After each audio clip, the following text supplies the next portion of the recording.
कहने लगा भाई ठीक नहीं बना, शायद एक दफा फिर बनाए, फिर बन जाए। फिर उसने वो कागज पंपलेट पढ़ा, फिर उसके मुताबिक दवा लाया, फिर जैसे लिखा था वैसे ही उसने कोशिश की बनाने की, लेकिन वो फिर बिगड़ गया। उसको बड़ा गुस्सा आया, आके क्रोध में पहुंचा बाबा के पास, कहने लगा अभी जाके झगड़ा करूंगा, ये मेरा तुम्हारा पर्चा बिल्कुल झूठा है। जब बाबा के पास आया तो बाबा तो समझ ही गए भगत के आने के ढंग से कि किस ढंग से आया, किस भाव का है, कैसा प्रेमी है। तो उन्होंने चेले को कह दिया, भगत को कह दे कि बाबा घर नहीं है, बाहर गए हैं, कल आएंगे, और उसको ठहरा लो। तो उसको ठहरा लिया गया आश्रम में, और बाबा चुपचाप बैठ गए अंदर। तो चेले को बाबा ने सिखा के ये कहा कि भाई हमारे आश्रम का नियम है, जो कोई भक्त यहाँ आता है बाहर से, वो ठहरता है, उसको रात को खिचड़ी खाने को हम देते हैं, और खिचड़ी का हर सामान तोल के देते हैं। एक दफा देते हैं, उसमें वो अपनी बना ले, पका ले, खा ले, अगर फिर मांगेगा तो फिर एक तोला पानी भी नहीं देंगे, मगर जितना है उतना अभी तोल के दे देंगे। उसने बोला बाबा आप तो फंस ही गए, और मैं तो बिना बाबे को मिले जाना नहीं है, कल आए चाहे 4 दिन के बाद आए, और तू दे तोल के। उसने ठीक चावल जो कुछ खिचड़ी में सामान लगता है सब वजन करके तोल के दे दिए, पानी भी तोल के दे दिया, लकड़ी भी तोल के दे दी। अब इसको क्या किया इसने, खट से चूल्हे में गया, लकड़ी जलाया आया, और चावल जो थे वो पानी से धोए, आधा पानी गिरा दी, और फिर वो पतीला जो था चूल्हे में रखा, और तब तक लकड़ी खत्म हो गई। अभी पानी उबला ही था तो लकड़ी साफ। अब वो थोड़ी सी चावल ऊपर को आए, पानी सूख गया। कहने लगा बाबा थोड़ी पानी तो दे दे। वो कहता हम तो नहीं देंगे, एक तोला भी पानी है, बस जो दे दिया दे दिया। कहा एक लकड़ी दे दे, ये अब उबलने वाला है और बन जाता है। कहने लगा ना, हमारा नियम है, हम और चीज देते ही नहीं, हम लकड़ी भी नहीं देंगे। उसने नहीं दिया। कहने लगा बाबा तुम क्या तमाशा करते हो, अरे वो खिचड़ी बिगड़ी जा रही है मेरी, एक लकड़ी दे दे, क्या बिगड़ता है उसमें, पानी तोला भर दे दे, उससे क्या होता है। अब ये झगड़ पड़े चेले और भगत जी दोनों। जब झगड़े तो बाबा जी ऊपर से उतर ही आए। कहा भाई क्या लड़ाई कर रहे हो। कहा महाराज लड़ाई देखो जरा ये चेले का हाल अपने, तोला भर पानी देने को तैयार नहीं, एक लकड़ी मांगे वो नहीं दे रही है, और हमारी खिचड़ी आधी पक्के रह गई। बताओ वो कच्ची रह गई, अब एक लकड़ी दे दे, थोड़ा पानी दे दे, मेरी खिचड़ी बन जाती। कहने लगे भाई बात ये है, ये जो तुमको तोल के चीज दी गई, ये तो पाव छटाक और आध पाव का हिसाब है, शेरों का हिसाब है, और तू पाव छटाक आध पाव और शेर भर चीज तेरे सामने तोल के रखी गई, और इसको तो तू बना न सका खिचड़ी। तू वो रत्ती मासे का जहां हिसाब था जिस पंपलेट में सोना बनाने का, उसको तू कैसे बना लेगा। कहता तो क्या इस पानी में जितना इसने मुझे दिया बाबा, इतने में बन सकती है खिचड़ी।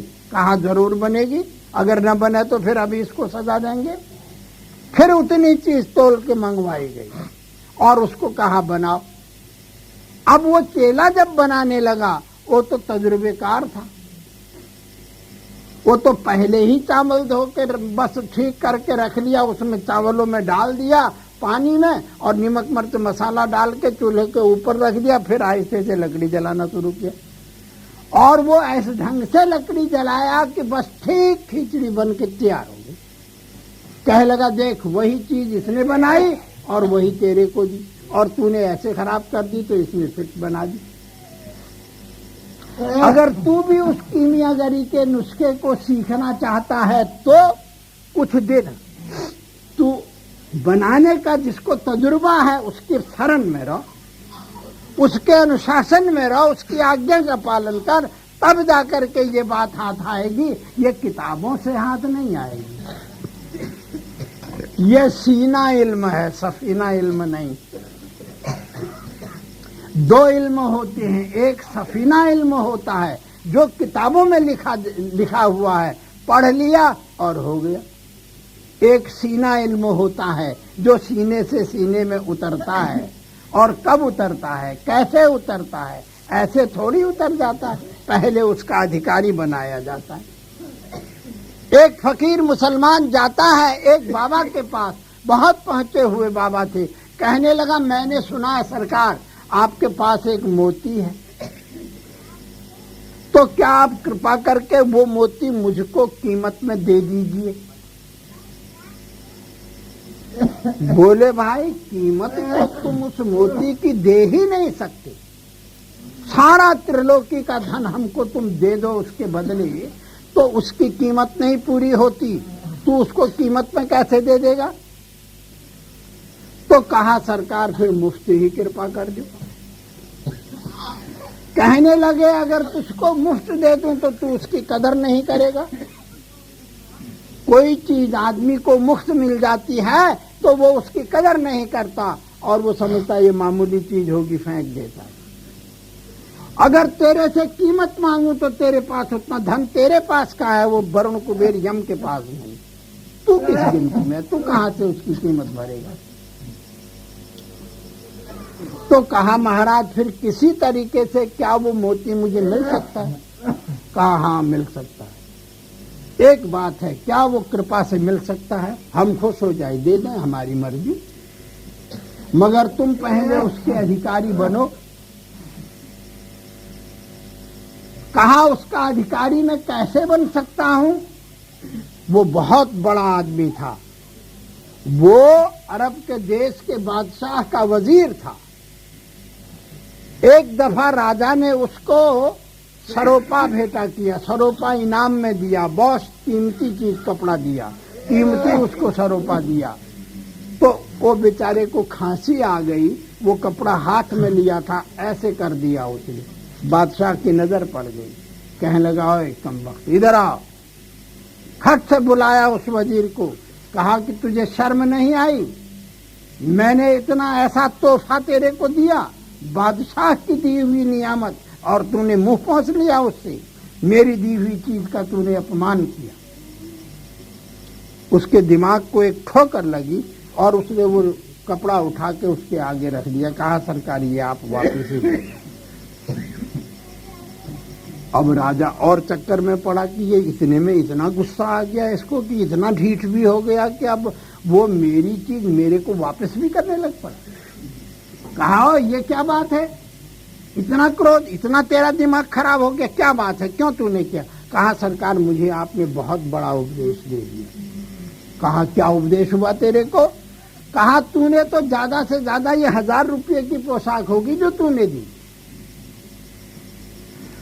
तो तेरी दी हुई चीज का थोड़ा सा मुझसे अपमान हो गया तो तू नाराज हो गया मेरे पर, और तूने मुझे जुर्माना करने को तैयार हो गया, और उस भगवान ने, खुदा ने मुझको ये शरीर जैसी नियामत दी अपने को मिलने के लिए, और मैंने इस नियामत का दुरुपयोग कर दिया, तो क्या वो नाराज नहीं होता होगा। मैं आज से तेरी गुलामी नहीं करता, मैं उस प्रभु की दी हुई जो चीज है अब इसका सदुपयोग करूंगा। कहा और चल दिया, और तब गया था उस फकीर के पास मोती मांगने। उन्होंने कहा कि अगर तू उसके लिए अधिकारी बनना चाहता है, अगर तू उस मोती को प्राप्त करना चाहता है, तो तू क्या कर, मैं जो हुक्म देता हूं वो कर, यहां ज्ञान मत छांट, यहां अपनी तर्क दलील में पेश मत कर। कहा कि महाराज हुक्म करो। कहा जाओ जाके हींग बेचा करो। अब लो, इतना बड़ा आदमी और उसके जुम्मे ड्यूटी लगा दी, हींग बेचो, थैली में जाके बाजार से हींग लेकर के भर लो, और जाकर के देहातों में जाके जहां जहां तुम्हारा जहां तक नाम है वहां वहां तक सब देहातों में घूम घूम के बेचो। वो बेचारा हींग बेचने चल गया, जिज्ञासु जो था, लगन वाला जो था। तो अब वो सब जगह जाता था, लोग देखें कहें ओ हद हो गई, ये क्या करता है, ये इतना बड़ा आदमी, इतना वजीर, इतने नामी आदमी, इतना धनी, और ये देखो ये क्या कर रहा है, ये अब हींग बेचता है, इतना गिर गया, इतनी कमी में आ गया, लेकिन वहां तो हुक्म है गुरु जी का। और अब हुक्म जो है वो किस ढंग से किसके मन को बदला जाता है, ये वक्त का महापुरुष जानता है। पुराने संतों में और वक्त के संतों में फर्क क्या? जो कुछ तुमको अब सुनाते हैं सारी दुनिया के संत, वो पुराने लोग जो कह गए वही तो सुनाते हैं, सिर्फ कहने की शैली अलग होती है। कोई नई बात तो कोई सुनाता नहीं, वही पुरानी बात होती है। लेकिन उसमें एक भेद होता है। वक्त का संत वक्त की परिस्थिति को समझता है और वो तेरी स्थिति का अनुभव करके उसके मुताबिक तुझे बताता है। डॉक्टर जो है बड़े बड़े पहले हुए हैं, लुकमान, धन्वंतरी, ऐसे ऐसे डॉक्टर हुए, उन्हीं की लिखी हुई किताबें आज भी मौजूद हैं। लेकिन अब किताबें पढ़ के ही दवा करना शुरू करो तो गजब ढा दोगे, पता नहीं कितने मार बैठो खाली किताबें पढ़ के। लेकिन डॉक्टरी जो चीज है वो वक्त का तजुर्बा है। जो जितना ज्यादा तजुर्बेकार है वो उतना बड़ा डॉक्टर होता है। नहीं तो देखा देखी पढ़ पुढ़ के इधर उधर से मार दी बातें और उससे काम चलाना चाहे तो क्या होगा? हो सकता है कि जरा बात सुना करके तू लोगों के हृदय में एक आकर्षण पैदा कर देवे, एक माया का झटका लगेगा और उलट के वहां पर जा गिरेगा और तू ऐसा फंसेगा उस माया के चक्कर में, तेरे लिए निकलना मुश्किल हो जाएगा। अगर गुरु की आज्ञा के द्वारा तू करता है, वक्त के महापुरुष के अनुशासन से करता है, वो तुझे उस माया में फंसने नहीं देंगे। ये उसमें विशेषता होती है। वक्त का डॉक्टर क्या करता है और वही नुस्खे तो देता है जो पुरानी किताबों में लिखे हुए हैं। लेकिन अब उसमें ये भी तो एक साथ में बात होती है कि वो नुस्खा उसमें लिखा है कि ठंडे पानी से दो और अब डॉक्टर कहता है गर्म पानी से पियो। अब इसका हिसाब वो तो समझता नहीं, किताब तो नहीं ये बात बताएगी। क्यों उसने गर्म पानी से कहा? कहा कि ये जो गर्म पानी से कहा महीना जेठ का था, मौसम बहुत गर्मी का था और इसलिए ठंडे पानी से लिखा हुआ था। आजकल सर्दियों के दिन है इसलिए गर्म पानी बता दिए। और तजुर्बा न होने से वो दवाई का गुण जो है वो उलट जाता है। तो ठीक इसी तरह से वो महात्मा जो था, वो जो गया था सोने का ढंग सीखने, उसको कहा गुरुजी ने कि अगर तू सीखना चाहता है अब कुछ दिन अनुशासित होके हमारे आश्रम में रहो और यहां जिस तरह हम कराते वैसे करो, अपना तुम मान छोड़ के करो। कबीर के पास एक राजा चेला आ गया, बहुत दिन हो गए बेचारे को वहां पर काम करते, सेवा करते, लेकिन अब उसका कोई सुनाई नहीं करते थे। गुरुजी चुपचाप बैठे रहे, वो काम किए जाए। एक दिन वहां पर वो कमाली आई और वो कहने लगी कि महाराज ये इतने दिन से आपके दरबार में पड़ा है और इतना बड़ा आदमी था और इस तरह इसने अपने अस्तित्व को मिटा दिया, इस पर कोई कृपा कर दो ना। आप कहने लगे अभी कृपा के लायक ही नहीं बना, मैं क्या करूं? कहा अभी लायक नहीं बना, अब इसमें कसर क्या रह गई? इतना बड़ा राज का पोजीशन त्याग करके, इतना धन ऐश्वर्य छोड़ करके आपके दरबार में आकर के छोटे से छोटे काम करता है और इतने साल से करता है, अभी इसमें कोई परिवर्तन ही नहीं आया। कहने लगे तुम ऐसे मानती नहीं हो, अच्छा कल भेजेंगे। वो चले गए अपने घर। कहा तुम अपने कोठे पर जाकर के जब ये आवे तो इस रास्ते से जब गुजरे तुम्हारे मकान के नीचे से तो इसके ऊपर तुम बर्तन मांजा हुआ पानी फेंक देना। और उसको कहा कि जाओ वहां से जाकर के फलानी चीज ले आओ। वो बेचारा जैसे ही वहां दरवाजे पर पहुंचा, उसने वो पानी मैला जो था उसके सिर पर डाल दिया। जैसे पानी पड़ा, ऊपर ताका, देखा उसने एक औरत ने मेरे सिर पर पानी फेंक दिया, मारे गुस्से के आग बबूला हो गया। कहने लगा क्या करूं, अब यहां हूं, बाबा के रूप में हूं, अगर कहीं होता मैं अपने राज में और तू आज मेरे पर डालती पानी तो मैं अभी तेरी खाल खिंचवा लेता। इतनी हिम्मत तेरी कि तूने मेरे सर पर पानी डाल दिया। इतना कहा और चला गया। वो आई कबीर के पास, उससे पूछा कबीर ने, सुनाओ क्या हाल है? कहा महाराज अभी तो आग है, ऐसा कह रहा था। कहा तू तो कहती थी कर दो कृपा। क्या कृपा करूं? अभी भगत जी ने हमारे बता दिया, तुमको एक चेले होते हैं, एक शिष्य होते हैं।